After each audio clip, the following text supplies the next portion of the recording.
Hi, and welcome to the 10-Minute Food Truck Training Podcast. My name is Bill Moore. I'm the founder of Food Truck Training Group on Facebook, co-owner with my beautiful wife, Melissa, of our own food truck. It's called Food Truck 101, and I'm the executive director of the National Street Food Vendors Association, which is a nonprofit dedicated to education, advocacy, and uplifting all food vendors. Today, I'm going to be talking with Matt Selig. He's an executive chef. He is an entrepreneur. He is an amazing guy, and we're going to be talking about a whole bunch of different things that I'm sure you're going to find interesting. Before we get into that interview, I want to remind you guys, going to be in Orlando, Florida this year on November 12th and 13th. I'm going to be part of the Food Truck Owners Expo, where I'll be giving 3 classes, plus I'll be part of a panel discussion, plus I will be kicking off the network campfire sessions. And after all that, I'll be in my booth as a part of the National Street Food Vendors Association, where you guys can come and join me and sit down and talk to me. Again, that's November 12th and 13th in Orlando, Florida. Go to FTOexpo.com, place your order for the tickets today, and when you do, put in the code FTTG15 for a 15% discount. So let's go ahead and jump right into that interview with Matt.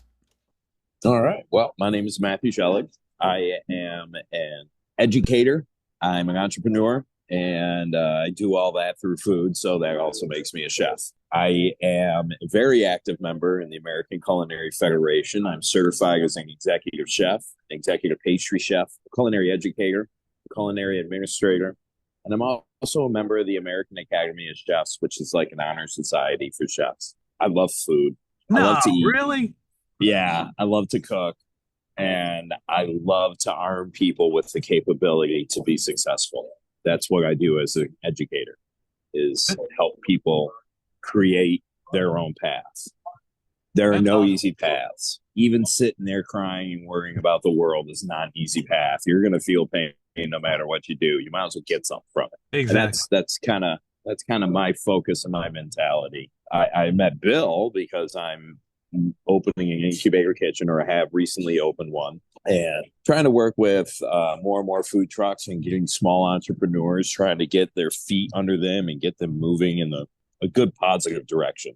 That's awesome. For a minute, let's talk about the incubator kitchen, because a lot of people have not necessarily heard that term, incubator kitchen. So what does that mean? And then what does it do for a food truck owner or just anybody that's looking to get into the food business? Well, my incubator kitchen's in Pontiac, Michigan. It's called Hope Kitchen. It is attached to a 501c3 that is a food pantry.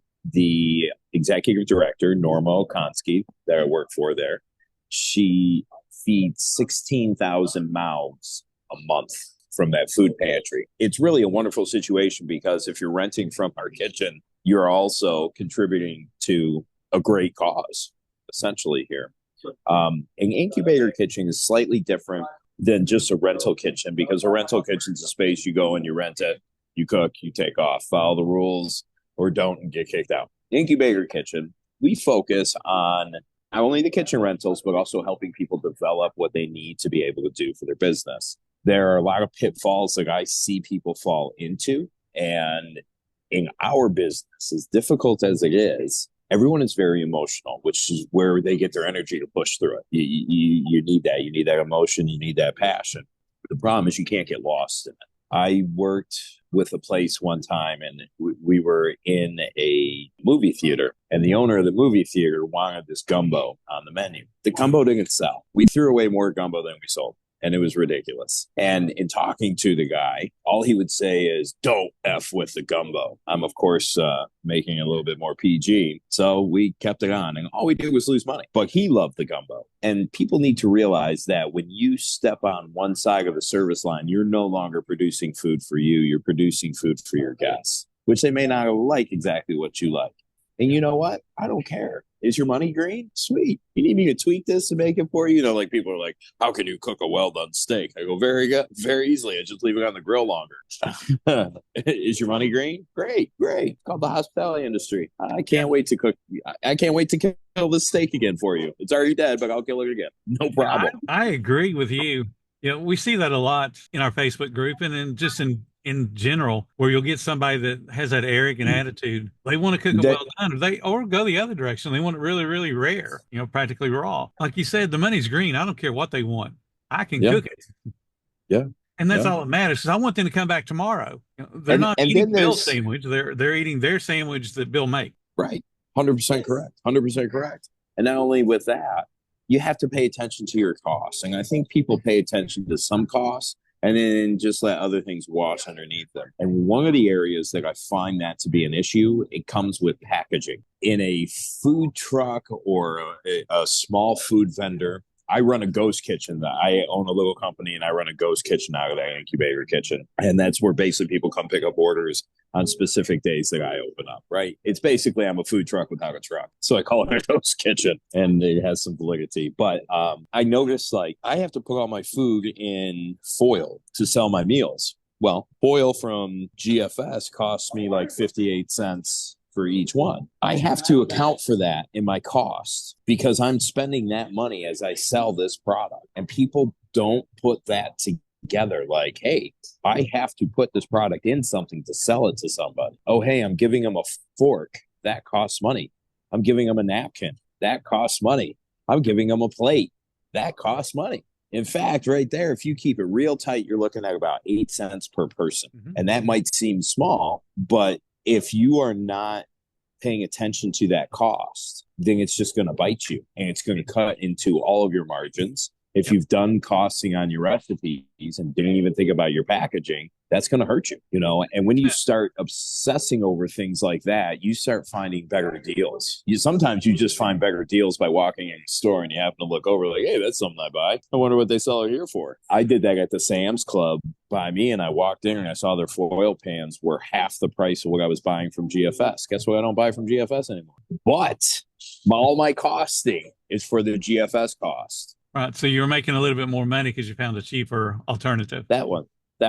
And I worked very hard and my food is very delicious. Darn it. Because I made a smart move, I deserve to reap those benefits. That's exactly right.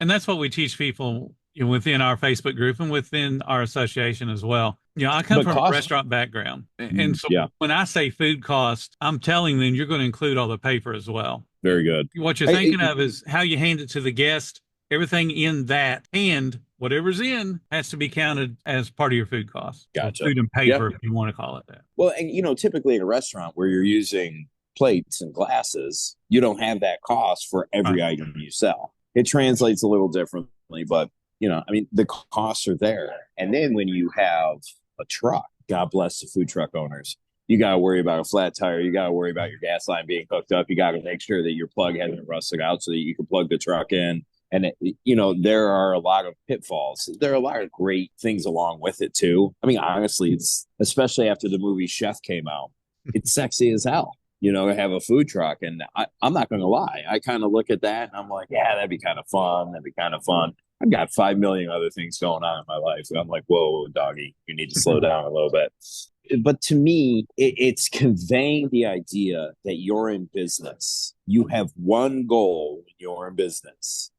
Because if you don't reach that one goal, everything else you want to do doesn't fall under a sustainable umbrella and will collapse. Money is not the root of evil. Not understanding money is the root of evil. It's a very powerful thing. It allows you to purchase items.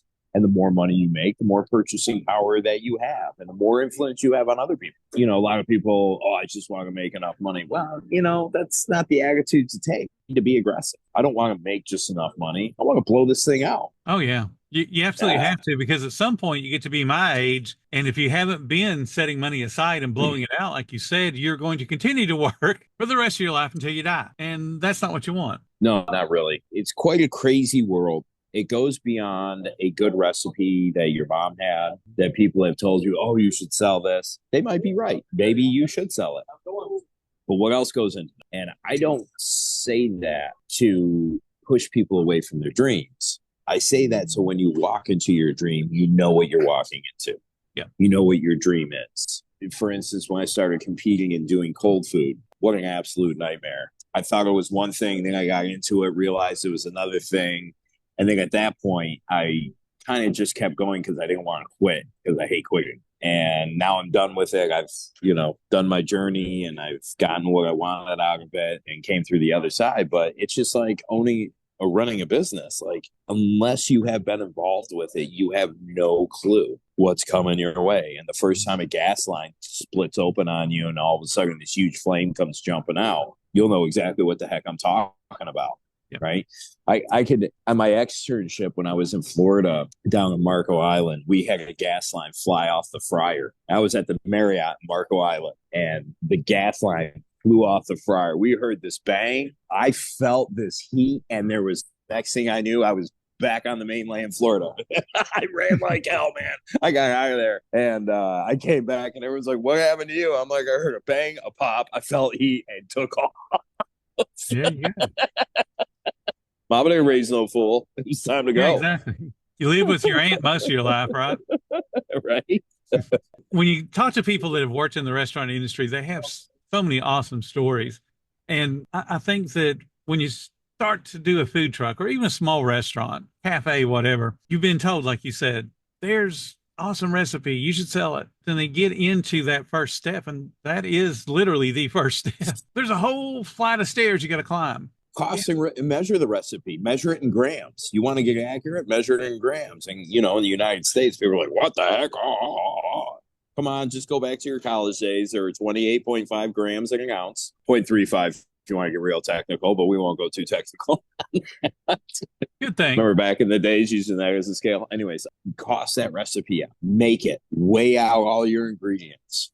When you're done, weigh out all your ingredients again. And the difference from the start and the end weight is how much you use. And that's what you use to write your recipe. Then go get somebody you know that can't cook and have them make the recipe. Mm-hmm. Guided by you or not guided by you, and see how it turns out. If they can make the recipe exactly the same way as you did, you're onto something. Now you have standardization. And once you're standardized, you understand your costs, you understand your production methods, you understand your production time, and you also understand your production requirements as far as what you need to pay to have somebody do it. Which is very important because there are some things that people just take pride in making. Oh, we make our own mayonnaise. Why? What's wrong with Hellmann's? Who the hell knows the difference? Unless you're making your mayonnaise with bacon fat. And that's a different story. We could talk about that another day. Hellmann's don't taste like bacon fat mayonnaise. No, it don't. No. And I'm one of those people that likes heavy mayonnaise. So that's there what you go. I can dig that. But like ketchup. When people make their own ketchups. Why? Yeah. Heinz ketchup is what everybody likes. It's the standard. Anything you make is based off of our perception of what Heinz ketchup is. Yep. Why would you make your own? It costs no labor.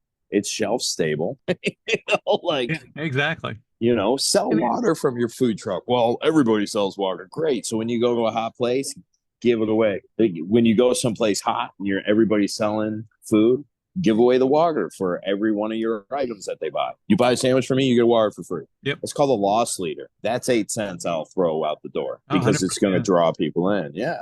It takes a lot to run a business. You have to have the charm and charisma. You have to have good enough food that people are going to buy. And please understand, good enough food that people are going to buy. We're talking about a country that made McDonald's the most successful restaurant ever. Okay. So people, it's not necessarily about being good. It's about being consistent. Give them what they know. Yeah. Why do you think people keep going back to McDonald's? They're pretty darn good. The problem is they have teenagers that abuse the rules and they reset the timers because they don't want to cook more or, they just don't care. So you end up with a product that, even with all the standardization in the world, doesn't come out the way it was intended.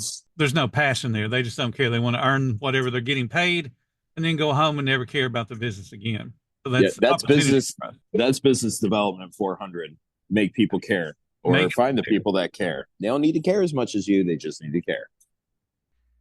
So we'll go ahead and end the interview right now. Part 2 will be coming up tomorrow. We're going to be talking about a new food protection manager certification that Matt has started, and you guys will be able to be a part of and get your certification there a little bit less expensively than with ServSafe. I want to thank you guys for listening to the 10-Minute Food Truck Training Podcast. If you're finding everything that we do helpful, please consider subscribing. And if you really like what we do, show us some support.